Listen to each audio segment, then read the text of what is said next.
दोस्तों, बात है 18वीं सदी के अंत की, जब मुगल सत्ता अपने अंत के करीब थी। वहीं विदेशी ताकतें, चाहे वो ब्रिटिश हों, फ्रेंच हों, पुर्तगीज हों या फिर अफगान, सभी के सभी लुटेरे इस महान देश भारत को लूटने और सत्ता हथियाने के लिए अपनी अपनी नींव रख चुके थे। इन्हीं परिस्थितियों में एक ऐसे योद्धा जन्म लेते हैं जो भारत से अफगानी लुटेरों का नामो निशान तक मिटा देते हैं। उस समय की दुनिया की सबसे बड़ी सुपर पावर ब्रिटिश भी इनको बराबर मान सम्मान देती है, और तो और सिर्फ कुछ ही वर्षों में पूरा का पूरा एक साम्राज्य ही खड़ा कर देते हैं। जी हाँ दोस्तों, मैं बात कर रही हूँ सिख एम्पायर के फाउंडर एंड चीफ शेर पंजाब महाराजा रणजीत सिंह जी की। स्वागत है आप सभी का वी इन्फो बाबू चैनल में। मैं आपकी होस्ट एंड दोस्त रिंस। चाइल्डहुड ऑफ रंजीत सिंह जी का बचपन। शेर पंजाब का जन्म 13 नवंबर 1780 को सुकरचकिया मिसल के मुखिया सरदार महा सिंह जी के घर हुआ। बचपन में ही स्मॉल पॉक्स होने के कारण रंजीत सिंह जी की बाईं आंख की नज़र चली गई, लेकिन वह इससे घबराए नहीं, बल्कि मात्र 10 वर्ष की आयु से ही अपने पिताजी के साथ युद्धों में लड़ाई के लिए जाने लगे। इसी बीच सिर्फ 12 वर्ष की आयु में रंजीत सिंह के ऊपर से पिता का साया हट जाता है और वह सुकरचकिया मिसल के हेड बना दिए जाते हैं। और दोस्तों, आप तो जानते ही होंगे कि जब कोई बच्चा सत्ता संभालता है तो दुश्मन और सत्ता के भूखे गिरगिट अपने अपने षड्यंत्र रचने में देरी नहीं करते। ऐसा ही एक किस्सा है जब शेर पंजाब 13 वर्ष की आयु में शिकार के लिए जंगल में जाते हैं, तभी हशमत खान रंजीत सिंह को मारने के लिए आता है। और मैं आपको बताना चाहूँगी कि हशमत खान कोई आम इंसान नहीं था, बल्कि चट्ठों का नवाब था। और यह नवाब ज़्यादा बदला लेने के लिए आया था, क्योंकि रंजीत सिंह के पिताजी सरदार महा सिंह जी ने चट्ठों को पराजित कर रसूल नगर को भी जीत लिया था। खैर, बच्चा समझकर हशमत खान हमला करने के लिए तो आ गया, लेकिन शेर पंजाब ने अपनी तलवार से एक ही बार में हशमत खान का सर धड़ से अलग कर दिया। और यहीं से हमें अंदाज़ा हो जाना चाहिए कि शेर पंजाब की ट्रेनिंग कैसी हुई होगी।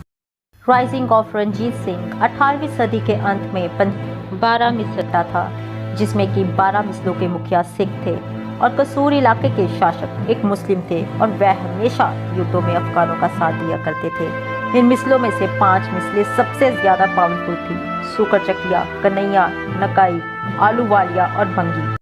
तो सन 1795 में मात्र 15 वर्ष की आयु में रंजीत सिंह कन्हैया मिसल की राजकुमारी मेहता कौर से शादी करते हैं, और युवा रंजीत सिंह की सासू मां कन्हैया मिसल की रानी सदा कौर जी थी और रंजीत सिंह पर विश्वास करती हैं और शुरुआती जंगों में खुले दिल से रंजीत सिंह जी का साथ देती हैं और उनका मार्गदर्शन भी करती हैं।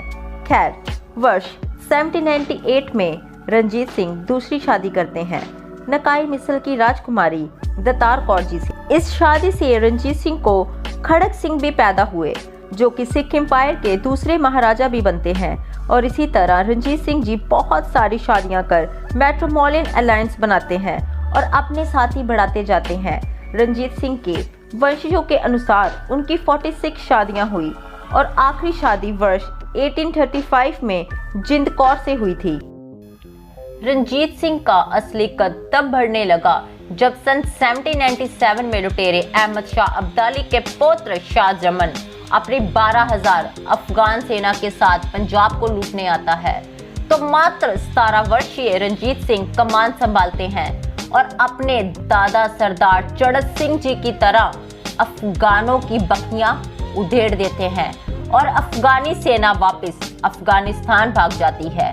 और अगले ही वर्ष 1798 में फिर से अफगानी सेना आती है।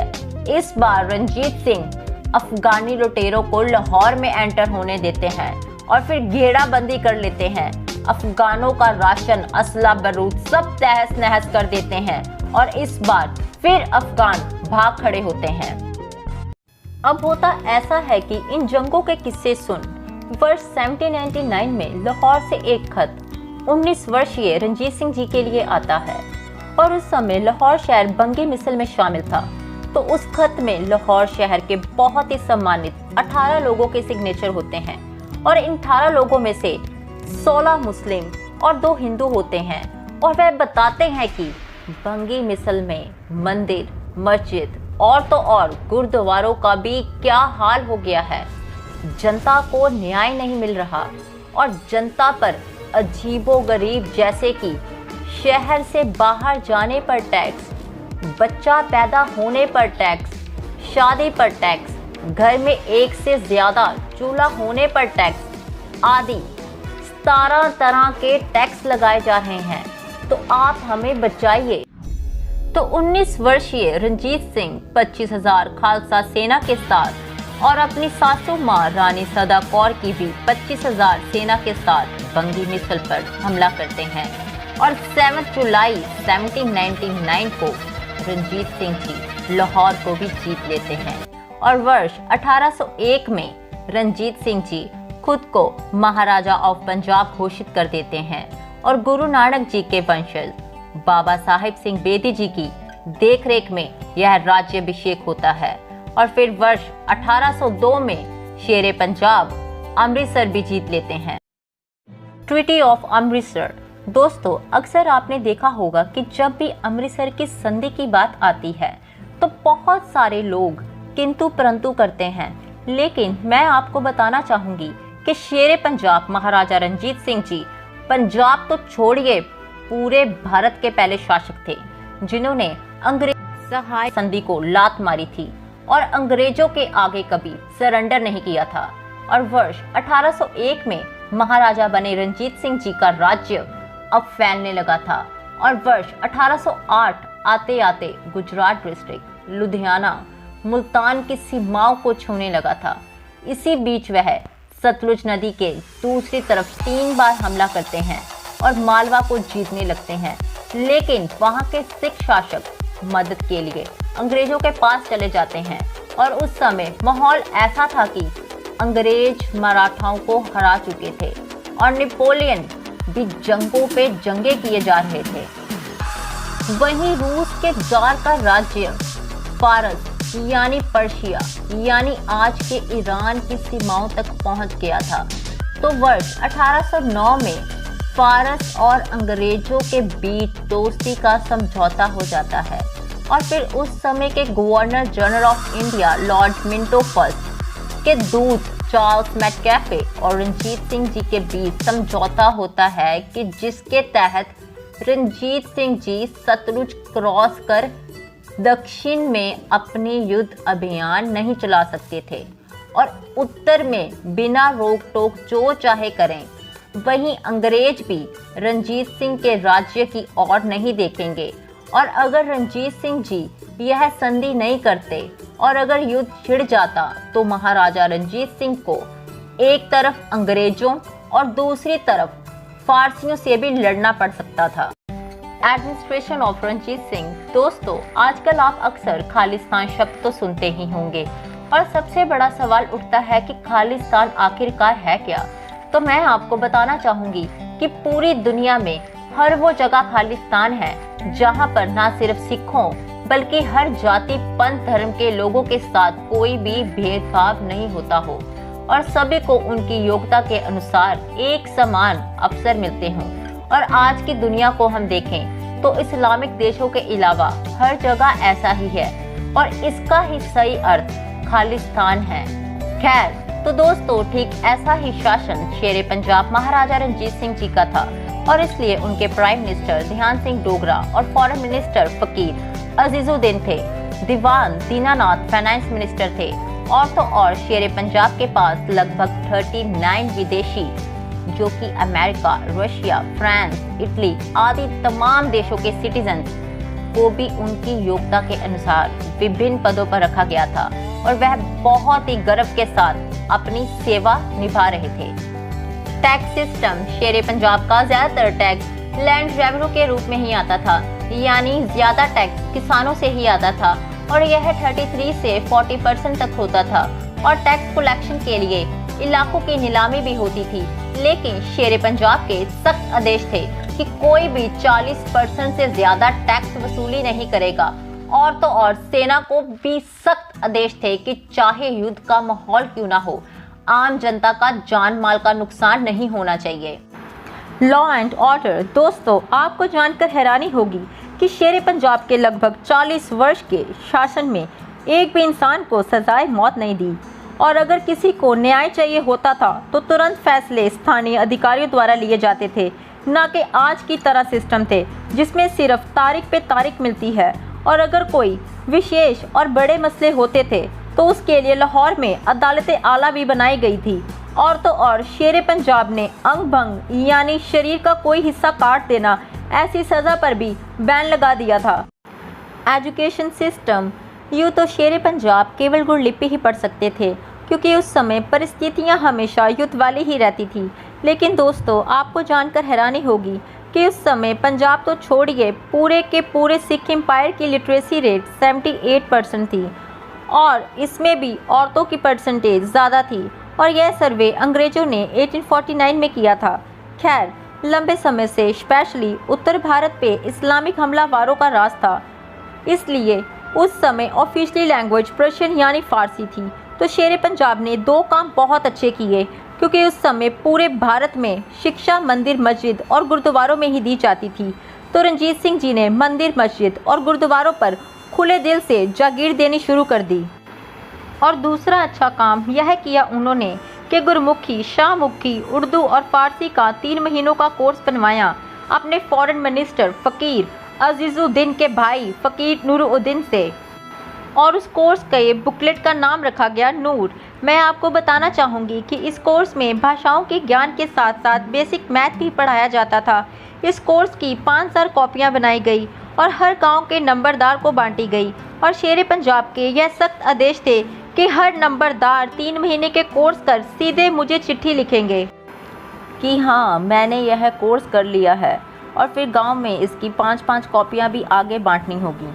और दोस्तों, अगर आप और भी ज़्यादा बारीकी से उस समय की एजुकेशन सिस्टम को जानना चाहते हैं तो आप गॉटलिब विलियम लिटनर की history of indigenous education in the Punjab ज़रूर पढ़ें। खैर, मैं आपको यह भी बताना चाहूँगी कि शेर पंजाब की राजधानी लाहौर में ही उस समय 18 गर्ल्स स्कूल्स थे, और टोटल स्कूल लाहौर में 576 थे, जिनमें कि 4000 से ज़्यादा बच्चे पढ़ते थे। और अगर पूरे पंजाब की बात करूं तो 3 लाख से भी ज़्यादा स्टूडेंट्स थे।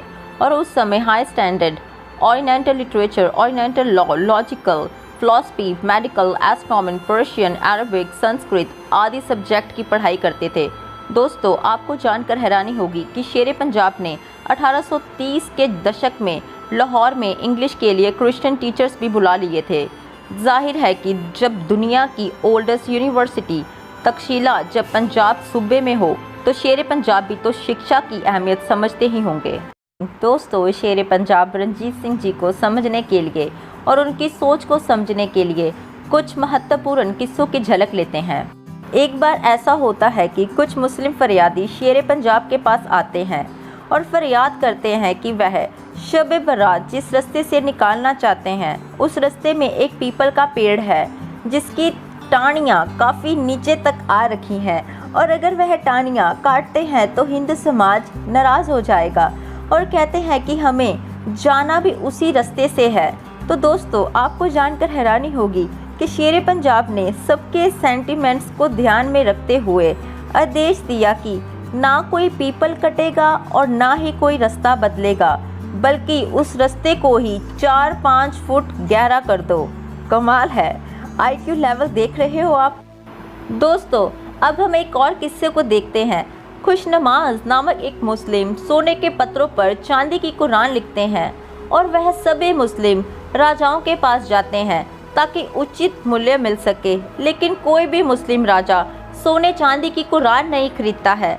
तो फिर खुशनमाज शेर पंजाब के मुस्लिम जनरल से मिलता है, और वो जनरल कहता है कि मेरे पास तो इतना धन नहीं है, क्यों ना तुम एक बार शेर पंजाब से ही मिल लो। तो खुशनमाज जब रणजीत सिंह जी से मिलता है तो खुशी खुशी घर जाता है, क्योंकि रणजीत सिंह जी ने उसे मुँह मांगी कीमत देते हैं। लेकिन इस बात से उनके मंत्री बहुत नाराज़ होते हैं और कहते हैं कि महाराज, कुरान आपके किस काम की, आपने तो कुछ ज़्यादा ही खजाना लुटा दिया है।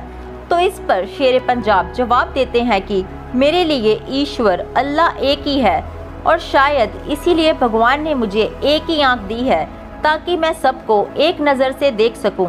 यहीं से पता चलता है कि शेरे पंजाब कितने सेकुलर राजा थे और अपने धर्म के साथ साथ बाकी पंथ धर्मों को भी कितना आदर सम्मान करते थे।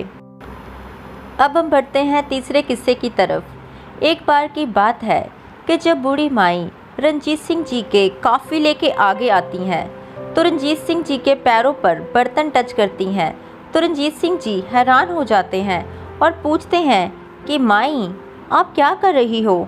तो वो माई जवाब देती हैं कि बेटा मैंने सुना है कि तुम पारस हो और तुम जिस चीज़ को छूते हो वो सोना बन जाती है, इसलिए मैं ऐसा कर रही हूँ। तो इस पर रणजीत सिंह जी माई की मासूमियत पर मुस्कुराते हैं और माई को सोने चांदी के बर्तनों के साथ घर भेज देते हैं। तो दोस्तों, शेरे पंजाब की दयालुता के किस्से कई सौ हैं। आप दुनिया का इतिहास उठाकर तो देख लीजिए, बहुत मुश्किल से ऐसे राजा मिलेंगे जो सबके सेंटिमेंट्स, सबके अधिकारों की परवाह करते हों। रणजीत सिंह जी ने जजिया टैक्स भी ख़त्म कर दिया था और गौ हत्या पर भी बैन लगा दिया था। और सबसे बड़ी बात, शेरे पंजाब को रत्ती भर भी लालच नहीं था। और इस बात का पता चलता है कि जब अहल्या बाई होलकर जी काशी विश्वनाथ मंदिर बनवा रही थी तो शेरे पंजाब ने 22 मन यानी 900 किलो सोना मंदिर के लिए सेवा में दिया था। और वर्ल्ड फेमस डायमंड कोहिनूर भी कभी शेरे पंजाब के खजाने की शान रहा है। दोस्तों, आपको जानकर हैरानी होगी कि कोहिनूर हीरे और दशम पिता गुरु गोविंद सिंह जी की कलगी सवा लाख मोरों में खरीदी गई थी और वह कोहिनूर को जगन्नाथपुरी में भेजना चाहते थे, लेकिन ऐसा हो ना सका क्योंकि अंग्रेजों की कोहिनूर पर नज़र थी। और फिर कोहिनूर और दशम पिता जी की कलगी अंग्रेजों के पास चली गई। खैर, एक बहुत ही खूबसूरत चांदी की चांदनी जो कि हैदराबाद के नवाब ने भेजी थी, वह भी रणजीत सिंह जी ने गोल्डन टेम्पल में अर्पित कर दी थी। रणजीत सिंह जी बेशक महाराजा थे, लेकिन वह हमेशा खुद को दशम पिता गुरु गोविंद सिंह जी के खालसा के सिपाही बोलते थे और इसी कारण सिख एम्पायर में जो भी करेंसी छपी वह भी धर्म को समर्पित थी और वह गोल्ड, सिल्वर और कॉपर के कॉइन्स होते थे और उन्हें नानकशाही कॉइन्स भी कहा जाता था। एक बार उन्होंने अपनी पत्नी मोरा पर मोराशाही करेंसी चला दी, लेकिन विरोध होने पर उन्होंने फिर उस करेंसी को बदल दिया। आखिर वह भी तो इंसान थे, बेशक उनसे 100 गलतियां हुई होंगी, लेकिन वह ऐसे राजा नहीं थे जो सिर्फ अपने मन की करें, जनता की ना सुने। खैर, और मैं आपसे, जी हाँ आपसे यही चाहती हूँ कि यूजीसी नए सिरे से हिस्ट्री सिलेबस तैयार कर रही है, तो आप इतने ट्वीट्स, ईमेल्स, मैसेजेस यूजीसी और एचआरडी मिनिस्ट्री को करें कि वो सिख हिस्ट्री के गोल्डन पीरियड को भी अच्छे से शामिल करें। दोस्तों, सत्ता में चाहे कोई भी हो, लेकिन जब समाज जागता है और एकजुट होकर कुछ भी अच्छा कहता है तो बड़े बड़ों को भी सुनना पड़ता है। खैर, वापिस शेरे पंजाब की तरफ लौटते हैं। दोस्तों, आपको जानकर हैरानी होगी कि सिख एम्पायर के महाराजा कभी भी अपने सोने के सिंहासन पर नहीं बैठे। दुनिया के इतिहास में एक राजा भरत हुए, श्री राम के भाई, जो राजगद्दी पर नहीं बैठे। उनका कारण तो समझ भी आता है, पर दोस्तों, आपने कभी भी ऐसे राजा के बारे में नहीं सुना होगा जिसने अपने दम पर एक एम्पायर खड़ा किया हो, राजगद्दी का असली वारिस भी वही हो, फिर भी कभी सिंहासन पर ना बैठे। यह है असल शख्सियत शेरे पंजाब की। और शेरे पंजाब ने गुरुद्वारा पटना साहिब और हजूर साहिब गुरुद्वारा बनवाकर दशम पिता गुरु गोविंद सिंह जी को समर्पित किया। साथ ही गोल्डन टेम्पल अमृतसर को भी मार्बल और गोल्ड से रेनोवेट करवाया। और दोस्तों, यही सब कमाल के कारण थे कि शेरे पंजाब की सत्ता में कभी भी आम जनता ने विद्रोह नहीं किया था, कभी कोई दंगा फसाद नहीं हुआ था। दोस्तों, रंजीत सिंह जी तो युद्ध में हारे हुए राजाओं को भी पूरी इज्जत से जागीर देकर अलविदा करते थे। चाहे युद्ध में कितना भी जान माल का नुकसान क्यों ना हुआ हो, वह सबको इज्जत से जीने का मौका दिया करते थे। Modernisation of military. अमृतसर की संधि के समय रणजीत सिंह जी जान चुके थे कि राज्य को बचाने के लिए और अपनी पावर बढ़ाने के लिए उनको बहुत ही डिसिप्लिन, प्रोफेशनल और मॉडर्न मिलिट्री की ज़रूरत पड़ेगी। लेकिन यह राह इतनी आसान भी नहीं थी, क्योंकि इन्फेंट्री यानी पैदल सेना में कोई भी सिख भर्ती होने को राजी नहीं था, क्योंकि गुरुओं के समय से ही सिख योद्धा घोड़ों पर लड़ाइयाँ किया करते थे और जब बात ड्रिल और मार्च की आई तो सिख योद्धाओं ने साफ ही मना कर दिया कि यह नाचने वाला काम हमसे नहीं होगा। खैर, शेरे पंजाब का यह सपना पूरा होता है जब सन 1822 में नेपोलियन के जनरल जीन बैप्टिस्ट वेंतुरा और जनरल जीन फंसुआ अला खालसा सेना में शामिल होते हैं। तो जनरल वेंतुरा इन्फेंट्री को ट्रेन करते हैं और जनरल अला कैवलरी यानी घोड़सवारों को, और फिर सन 1827 में एक और फ्रेंच जनरल कलाउते अगुस्टकोट आते हैं, आर्टरी यानी तोपखाने की कमान संभालते हैं। आपको जानकर हैरानी होगी कि रणजीत सिंह जी की सेना की तनख्वाह अंग्रेजों से भी ज्यादा थी और इन जनरल्स को शुरुआती तनख्वाह उस समय के 2500 रुपये लगाई गई थी। इसके अलावा हर मिशन के बाद बोनस और जगीर भी दी जाती थी। अगर गिनती की बात करें तो खालसा सेना में लगभग 92,000 पैदल सेना थी, 31,000 घोड़सवार, 384 बड़ी तोपें और 400 हल्की तोपें थी। इतने महान और बड़े बड़े जनरल्स एक बड़ी प्रोफेशनल सेना के होते हुए भी अंग्रेज पंजाब कैसे हड़प लेते हैं, ये हम आने वाली वीडियोस में आपको ज़रूर दिखाएंगे। खैर, शेरे पंजाब ने और उनके जनरल्स ने सेना को मुख्यतः 3 हिस्सों में बांट दिया था। पहला, फौज खास, जिससे कि फ्रेंच टुकड़ी भी कहा जाता था क्योंकि इनके ऑर्डर्स भी फ्रेंच में ही होते थे, और यह सेना बेहद ही ट्रेंड सेना थी जिसे कि आज के समय में हम कमांडोज के तौर पर देख सकते हैं। दूसरी फौज थी फौज आइन, जो कि एक वेल ट्रेंड रेगुलर आर्मी थी और इस सेना में लगभग 45,000 सैनिक थे। तीसरी सेना थी फौज बेक्वायद यानी इरेगुलर डिवीजन, जिसमें कि ट्रेंड सैनिक केवल ज़रूरत के समय ही बुलाए जाते थे। इसके अलावा नियंग सैनिक भी थे जो युद्धों में साथ देते थे, लेकिन वह खालसा सेनाओं में शामिल नहीं हुए थे, और इनके लीडर अकाली फुल्ला सिंह जी और अकाली साधु सिंह जी थे। Famous battles by Ranjit Singh ji. यूँ तो रणजीत सिंह जी ने अपने छोटे से जीवन में छोटी बड़ी लगभग 50 जंगें लड़ी और सभी की सभी जीती भी, लेकिन वीडियो लंबी होने के कारण हम मुख्य जंगों पर नजर डालेंगे। बैटल ऑफ अटक जुलाई 1813 में लड़ी गई यह जंग बहुत ही महत्वपूर्ण थी क्योंकि दुरानी एम्पायर पर खालसा फौजों की यह पहले सबसे बड़ी जीत थी और इस जंग के बाद तो मानो झड़ी ही लग गई हो। Battle of Multan. वैसे तो मुल्तान को शेरे पंजाब ने 3 बार पहले भी जीता था, लेकिन वह 2 जून 1818 को मुल्तान को चौथी बार जीतते हैं, और इस जंग में जनरल हरि सिंह नलवा जी बहुत ही गंभीर रूप से घायल हो जाते हैं क्योंकि दुश्मन उन पर आंगन हांडियां बरसाते हैं, लेकिन खालसा फौज इतनी बहादुरी से लड़ती है कि कोई किले की दीवार भी उनको रोक नहीं पाती। Battle of Shopian. 3 जुलाई 1819 में खालसा फौज शोपिया की जंग जीतकर कश्मीर में 500 सालों से चली आ रही मुस्लिम सत्ता को उखाड़ फेंकते हैं और कश्मीर को भी खालसा एम्पायर में शामिल कर लिया जाता है। और तो और खालसा फौजों की बहादुरी देख अफगान गवर्नर जबर खान भाग खड़ा होता है।